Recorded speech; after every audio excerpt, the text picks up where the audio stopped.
Welcome back to TalkNorth.com. Thank you for listening. If you can, please download before you listen. It helps our business. I'd also like to thank our producer, Brandon Morton, and let you know if you'd like to sponsor this program or any of the programs on the network, you can reach me at jsouhan47@gmail.com.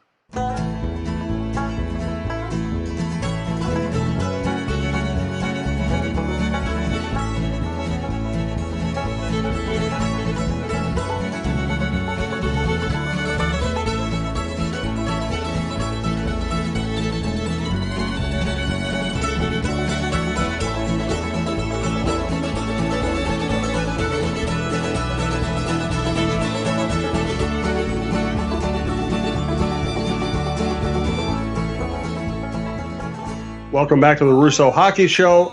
This is our hockey show on TalkNorth.com. Please follow us on Twitter at TalkNorthPod. Thank you to our producer, Brandon Morton, and also thank you to our sponsors, Twill, Fixology Repair, Tony Hoagland, your State Farm agent, Tin Shed, and Bite Squad. And remember, our next two live shows will be November 13th and 20th at Tin Shed in Savage. You can find out more information about their business and our shows at tinshedmn.com, and we'll remind you again about that later in the show. So you were in Dallas, correct, Michael? Yeah. We've talked about this before. Go ahead. My hotel room overlooks the where JFK was assassinated, believe it or not. It's a little eerie.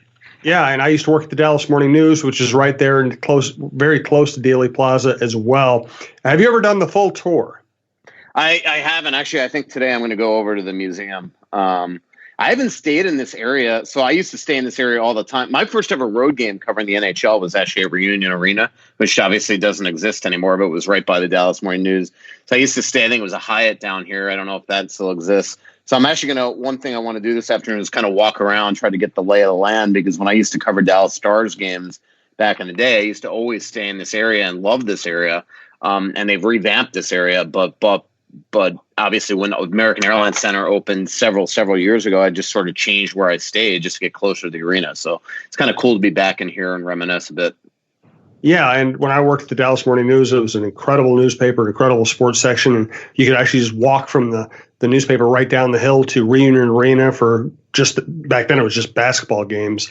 But I remember one of my first wow moments in sports writing was walking over, working all day during the day, then walking over to help out during, I think it was coverage of the Western Conference NBA finals between the Mavericks and the Lakers, and just standing in the hallway, like waiting to get into a locker room and having Magic Johnson walk by, 6'9", 4 feet wide, all muscle, and just saying whatever. It was like, it was for me as someone who had only covered high school sports to a certain point in my career, I couldn't believe you get actually walk up and talk to these guys. Yeah, no, I mean that's how I honestly, on a different scale, that's how I used to be covering the NHL. I still remember, that's what's so cool about covering Mike Modano now is like back in the day, my first ever road game again was in Dallas. And I just remember sitting outside the visiting locker room and seeing, guys like Mike Modano walk around and Eddie Belfour and Guy Carbonneau. And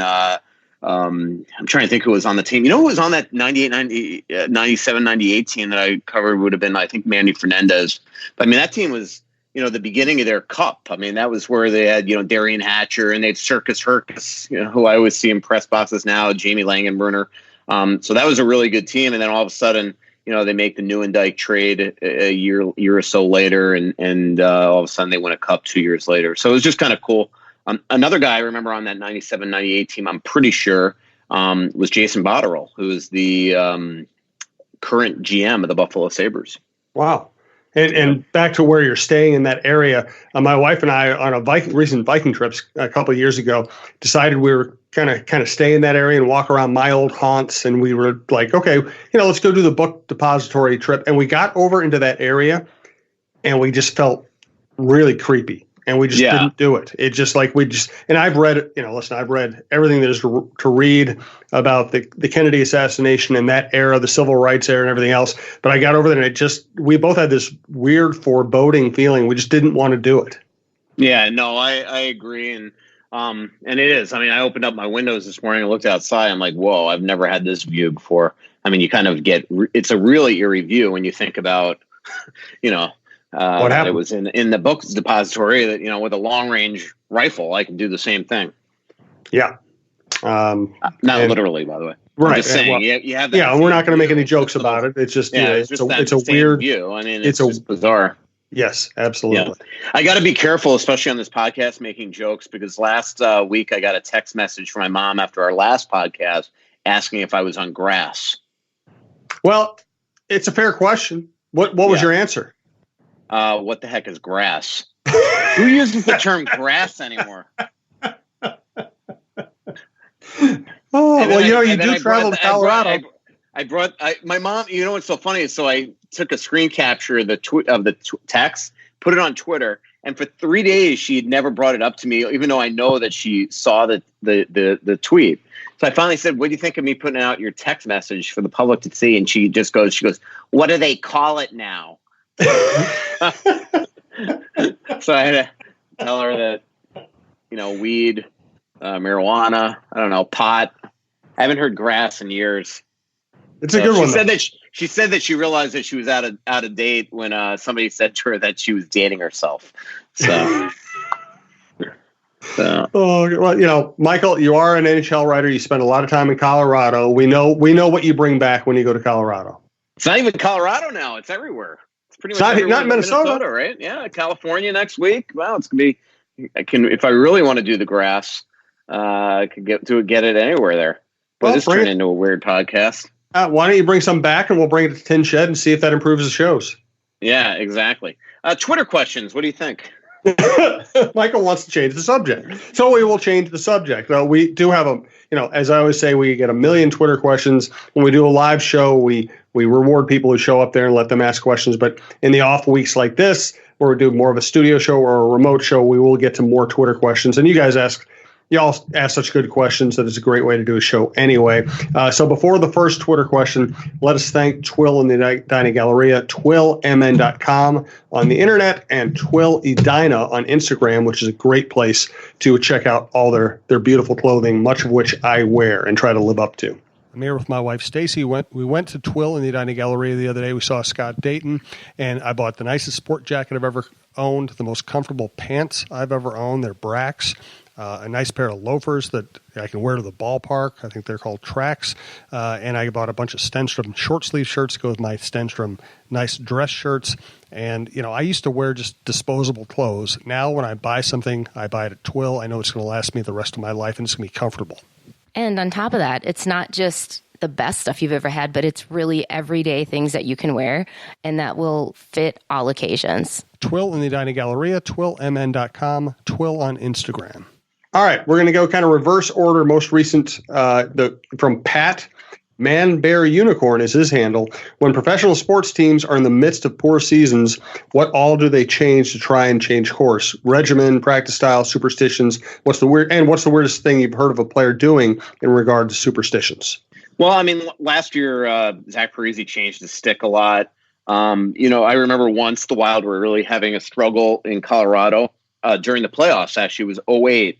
It was the 2008 playoff, not 2008, sorry. It was the 2014 playoffs in Colorado. You might remember this. And the Wild lost their first 3 games in Colorado and had to go win a Game 7 there. And when we got into the dressing room, the visiting dressing room, Tony DaCosta, the Wild's equipment manager, changed every single stall where guys are sitting.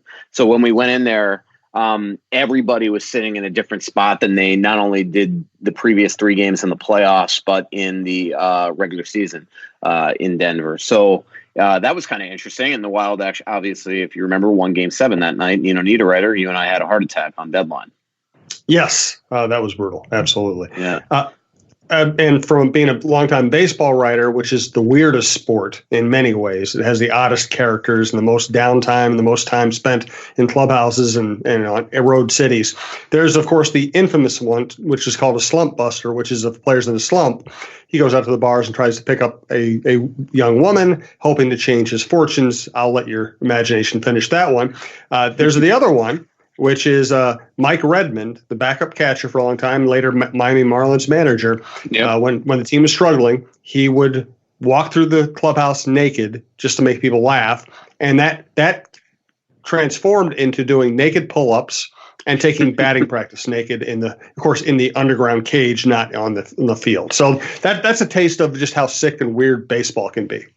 You know who I probably shouldn't say, but who I've gathered from talking to a lot of people was very much like that. Billy Guerin.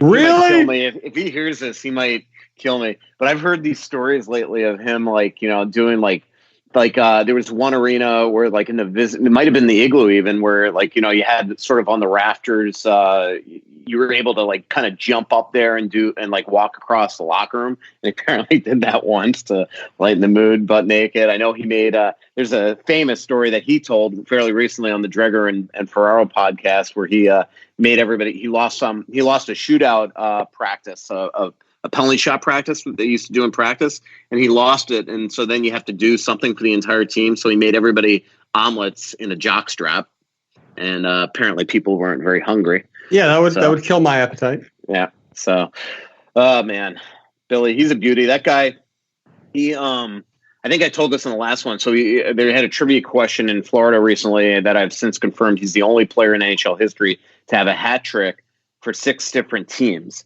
And he told me today that actually down at the American Airlines Center after the morning skate that one of them that year he had a hat trick for San Jose and against San Jose. Oh my God! What is the chances of that?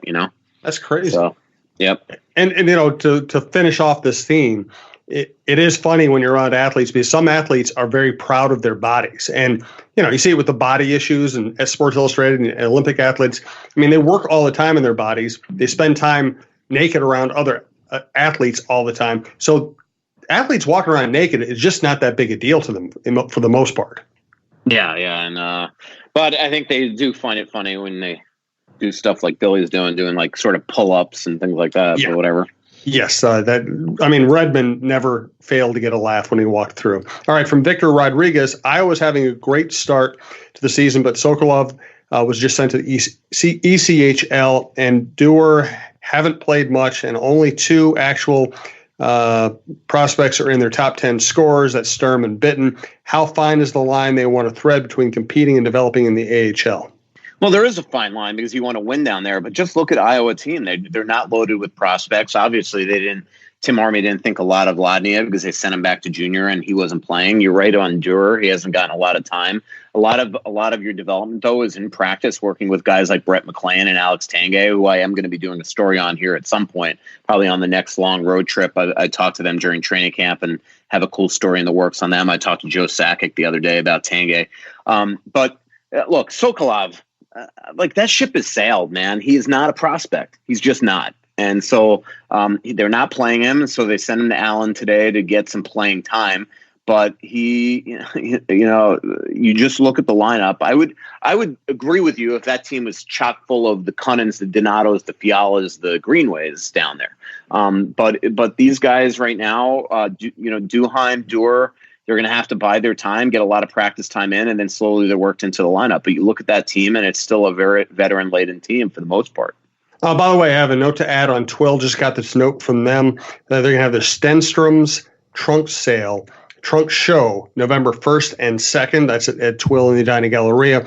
Buy 3 Stenstrom items, get the 4th item for free. I did that last year at their trunk show and ended up with basically a lifetime supply of dress shirts. I'll never have to get another one because they last forever and they look great. So remember that. We also want to thank our friend John Hedges from fixologyrepair.com. Fixology Repair. John won't necessarily be in the store you visit, but you can go in and talk to anybody at any of the stores. They're all great. Now in downtown St. Paul, downtown Minneapolis, and Mall of America, 3rd floor by Nordstrom's. Hi, this is John with Fixology Repair. For the better part of a decade, we've been privileged to serve you for all of your jewelry, watch, and smartphone repair needs at the Mall of America. Since Minnesotans largely hate going to the mall, we expanded 2 years ago to reach you in the Minneapolis Skyway.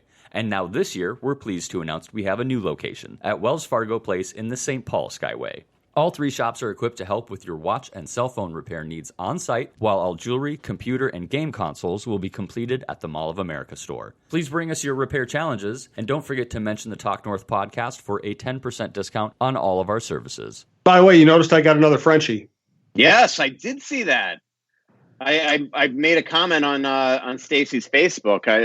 There was a time where you weren't going to do podcasts. You weren't going to be on Facebook. You weren't going to be on Twitter. No Instagram. No dogs. And now you have them all.